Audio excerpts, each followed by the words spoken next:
បាទជំរាបសួរបងប្អូនពុកម៉ែទាំងអស់ជាទីគោរពជាទីស្រឡាញ់បាទខ្ញុំសូមបន្ថែមពីកន្លងមកដែលខ្ញុំធ្លាប់បានលើកអំពីការចូលរួម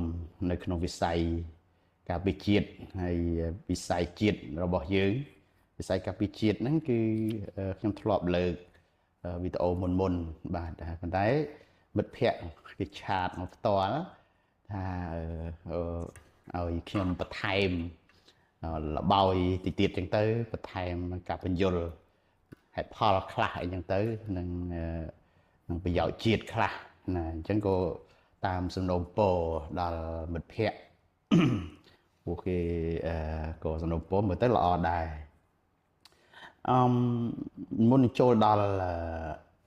តកតងទៅនឹងវិស័យការពារជាតិខ្ញុំលើកចំណុចទី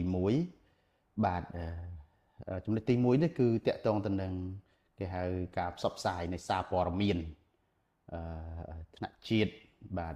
និងព័ត៌មានសង្គមផ្សេងទី1អរគុណសម្រាប់ក្រសួងព័ត៌មានគឺលោកបានខិតខំប្រឹងប្រែងមហិមីណាស់ខ្លាំងបាទហើយព័ត៌មានជាច្រើន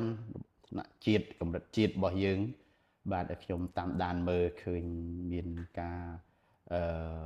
ផុសផុលបាទហើយសូមទាំងបងប្អូនមហាជនគឺដើម្បីជាតិ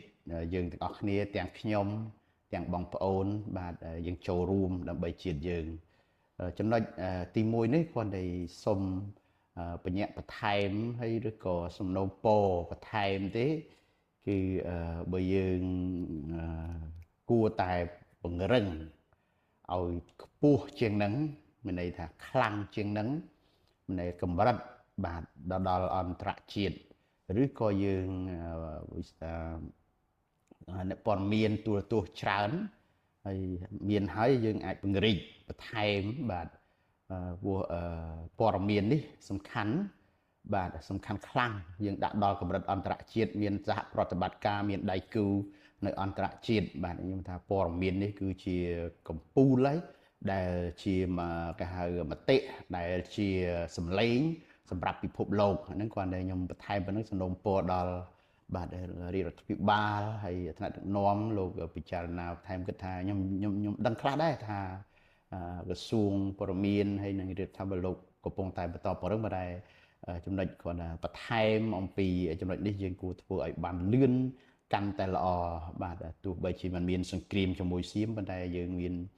កម្រិតព័ត៌មានអន្តរជាតិបាទ